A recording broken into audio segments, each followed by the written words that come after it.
अपने पसंदीदा शो के फुल एपिसोड देखने के लिए अभी डाउनलोड करें दंगल प्ले ऐप।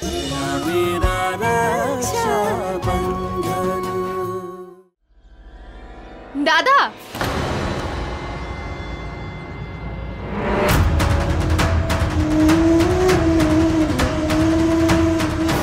दादा,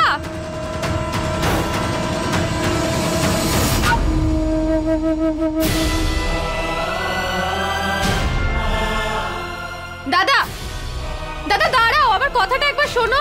খবরদার,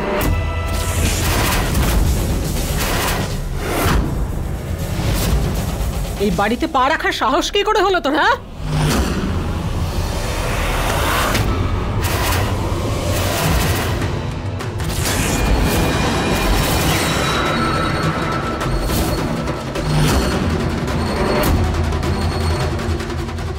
ক্ষমা করবেন আন্টি, রোশনি এখন আমার স্ত্রী, এই বাড়ির চাকর নয়। কেউ যদি ওর সাথে কোনো রকম খারাপ ব্যবহার করে আমি কিন্তু সেটা সহ্য করব না। তাহলে বুঝিয়ে দাও নিজের স্ত্রীকে, এই বাড়ির মান সম্মান নিয়ে খেলা করার পরে এই বাড়ির চৌকাঠে পা রাখার অধিকার ওর নেই। আজ হলো ভাইফোঁটা, রোশনি ওর দাদাকে ভাইফোঁটা দিতে চায়, শুধু সেই জন্যই ও এসেছে। বড় মালকিন, আমি আপনার কাছে হাত জোড় করছি, আমাকে শুধুমাত্র ভাইফোঁটাটা দিতে দিন, আমি তারপরেই চলে যাব। পালালি তুই এখান থেকে, আর তোর ভাই আমাদের ওপর এসে হম্বিতম্বি করছে। সুন্দর মুখ কিন্তু মনে বিষ। আরে তোর এই কাজের জন্য তোর আদরের দাদা তোর দিকে আর তাকায় না। তোর তো তখনই বোঝা উচিত ছিল, আর সেজন্য চুপচাপ এখান থেকে বেরিয়ে যাওয়া উচিত। মা, বাড়ির কাজের লোকেদেরকে ডাকো আর এই তুই বিশ্বাসঘাতকদের এই বাড়ি থেকে বার করে দাও। এরকম মিথ্যেবাদীদের এখানে কোনো জায়গা নেই।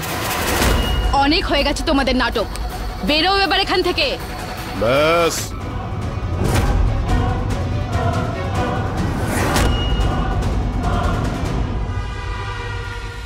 মজা তো তোমরা সবাই মিলে করছো এখানে। আজকে রাখি পূর্ণিমা, আর এক বোন তার দাদার সঙ্গে দেখা করতে এসেছে এখানে, আর ওকে বাধা দেওয়ার আর ওকে রাখি পরানো থেকে আটকাতে কে সাহস দিয়েছে তোমাদের? আরো একটা কথা, রোশনি কি করেছে আর কি করেনি এই প্রশ্ন জিজ্ঞেস করার অধিকার যদি কারো থাকে সেটা শিবরাজের। আজ যখন রোশনি ওর দাদার সঙ্গে দেখা করতে এসেছে তাহলে ও নিশ্চয়ই দেখা করবে।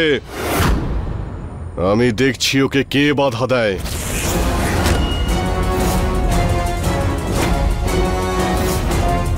রোশনি,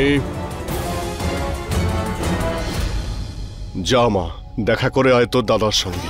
তোর দাদা এখন ততটাই কষ্ট পাচ্ছে যেমন তুই কষ্ট পাচ্ছিস মা। কিছু মনে না করলে একটা কথা বলি জামাইবাবু, কনক যখন পালিয়েছিল তখন ওকে সারা জীবনের জন্য শাস্তি দিয়েছিলেন আর শিবাকে ন্যাড়া করিয়েছিলেন, আর আজ যখন এই মেয়েটা পালালো তখন ওকে প্রশ্রয় দিচ্ছেন। নিজের লোকের সাথেই এই রকম বিচার, এই রকম কথা শুনে মনে আগুন জ্বলবে না তো আর কি হবে জামাইবাবু? আমি আজ পর্যন্ত ন্যায় বিচার করতে কোনো ভুল করিনি বৃন্দা, সে আমার নিজের কেউ হোক বা অন্য কেউ। আমি জানি আমি কি করছি। ধন্যবাদ বড় মালিক, আপনিই আমাকে বুঝলেন, আমি কৃতজ্ঞ আপনার কাছে। ঠিক আছে মা, তুই যা।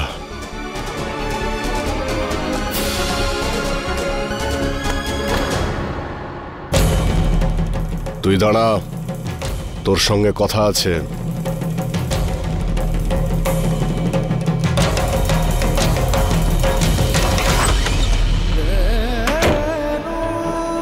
দাদা, দাদা দরজাটা খোলো না। দাদা, দাদা দরজাটা খোলো। দাদা দরজাটা খোলো না। দেখো তোমার বোন বাইরে দাঁড়িয়ে আছে, দরজাটা খোলো না দাদা। চলে যায় এখান থেকে রোশনি, আমাদের ভেতর যে সম্পর্ক ছিল সেটা শেষ হয়ে গেছে। এখন তুই যা কর সেটা আর জোড়া লাগবে না, যা এখান থেকে। না দাদা, এটা কখনো হতে পারে না। যেমন সূর্য থেকে তার আলো দূরে যেতে পারে না, ফুল থেকে গন্ধ যায় না, তেমনি দাদার থেকে তার বোনও কখনো আলাদা হতে পারে না। দরজাটা খোলো, দরজাটা খোলো না। রোশনি, আগে যে মনটা ছিল সেই মনটা আর এখন নেই রশনি, যেখানে তুই ছিলি। তাই আমার কথা শোন, চলে যা এখান থেকে, আর কখনো এখানে আসবি না। দাদা, তুমি আমাকে মারো, বকো, তোমার যা শাস্তি দেওয়ার হয় দাও, কিন্তু এমনটা করো না দাদা। একবার দরজাটা খোলো। চলে যা এখান থেকে। যাব না, যাব না আমি তোমার সাথে না দেখা করে। কিছু কথা আছে দাদা, যেগুলো তোমাকে বলাটা খুব জরুরি। তোর সাথে আর কোনো কথা বলতে চাই না আমি। দেখো, তোমার বোন তোমার জন্য বাইরে অপেক্ষা করছে। চলে যা এখান থেকে রশনি, চলে যা। দাদা, আমি হাত জোড় করছি, একবার কথা বলো। আঙ্কেল, আমি যা কিছু করেছি তার জন্য আমি ক্ষমা চাইছি আপনার কাছে। আমি কখনোই চাইনি রোশনিকে নিয়ে আমার সঙ্গে পালিয়ে যাই। ক্ষমা? তুই আমার কাছে ক্ষমা চাইছিস? আরে শিবার মতো দাদার থেকে তার বোনকে আলাদা করে তুই যা করেছিস তার জন্য ভগবানও তোকে ক্ষমা করবে না। তুই আমার কাছে ক্ষমা চাইছিস? ভালো ঘরের ছেলেরা অন্য কোনো বাড়ির মান সম্মান আর সম্পর্ক নিয়ে খেলা করে না। আর তোর এই কাজই বলে দিচ্ছে যে না তুই কোনো ভালো বাড়ির ছেলে আর না কোনো ভালো পরিবারের ছেলে।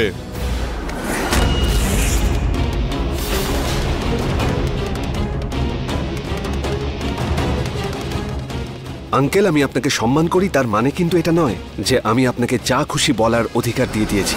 অন্তত আমি আপনার মেয়ের থেকে তো ভালো, যে এমন একজনকে ভালোবাসলো যে ওকে নয়, বরং ও শুধু ওর সম্পত্তিকেই ভালোবাসতো। আর আমি রোশনিকে বিয়ে করে আমার স্ত্রীর মর্যাদা দিয়েছি। তুই কি কোনো দয়া করেছিস ওই মেয়ের উপর? একটা কথা বলতো, কেমন মানুষ তোর পিসি আর পিসে মশাই, যারা তাদের সঠিক দায়িত্ব পালন করেনি? এতটুকু ওনাদের মধ্যে ভদ্রতা নেই যে তোর এই অপরাধের পরে আমাকে ফোন করে বা শিবার কাছে ক্ষমা চেয়ে নেয়। যখন ওনারা আমাদের বাড়িতে এসেছিলেন তখন আমার মনে হয়েছিল যে ওনারা খুবই ভদ্র আর ভালো মানুষ, কিন্তু না, ওনাদের চিনতে আমি ভুল করেছি। আর এটা দেখতে পাচ্ছি তুই এত বড় অন্যায় করার পরেও ওনারা তোকে শাসন করার বদলে অনেক প্রশ্রয় দিয়েছেন।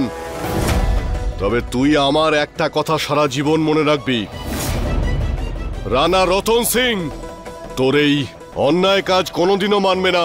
খুব তাড়াতাড়ি যাব তোর পিসি আর পিসেমশাইয়ের সঙ্গে দেখা করতে, কারণ আমি গিয়ে নিজের চোখে দেখতে চাই যে ওনাদের মধ্যে ভদ্রতা বোধ আছে কি না।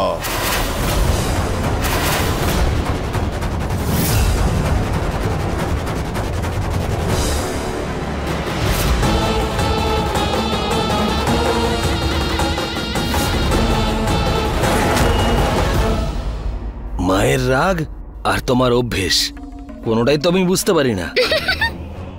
আরে এখন আবার হাসছো কেন? তোমার মাথায় আবার কি চলছে? হ্যাঁ চাঁদনি, প্রথমত আমি এটা বুঝতে পারছি না যে তুমি রশনিকে সামারের সাথে তার ভাইয়ের বাড়িতে কেন পাঠিয়ে দিলে।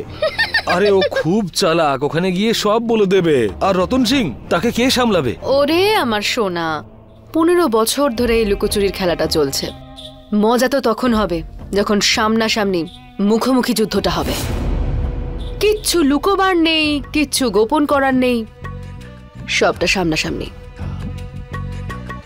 এটা আমার বানানো চক্রব্যূহ, বুঝলি, যেটা শত্রুরা দেখতে পাবে কিন্তু তার মধ্যে ঢুকতে পারবে না। চাঁদনি, এইসব কথাবার্তা সিনেমায় ভালো লাগে, বাস্তব জীবনে নয়।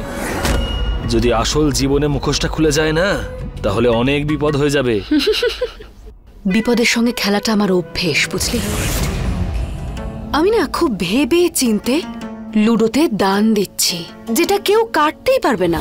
আর কেউ যদি খেলাটা নষ্ট করার চেষ্টা করে তাহলে তাকে তার জীবন হারাতে হবে। কথায় বলে, বাবার ধার আর শত্রুতা ছেলে উত্তরাধিকার সূত্রে পায়। এবার শিবরাজের সঙ্গে লড়াইটা মুখোমুখি হবে, আর দেখে নিস এবারও এই খেলাটা আমিই জিতব। কারণ দাবার যে মন্ত্রী রোশনি, সে আমার হাতের মুঠোয় আছে। শিবা যতই হাত পা ছুড়ুক, যতই চেষ্টা করুক না কেন, আমার কাছে হেরেই যাবে।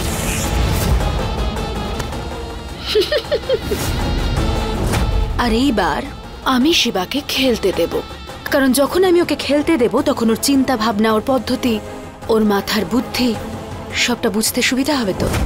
কারণ এবারে শত্রুপক্ষ বেশ শক্তিশালী। 15 বছর ধরে যে খেলা অসম্পূর্ণ পড়ে আছে, এবার জমিদার বাবুর এই যে এঁঠো কাটা পড়ে আছে, এবার এগুলোকে ধুয়ে মুছে আমি পরিষ্কার করে দেব।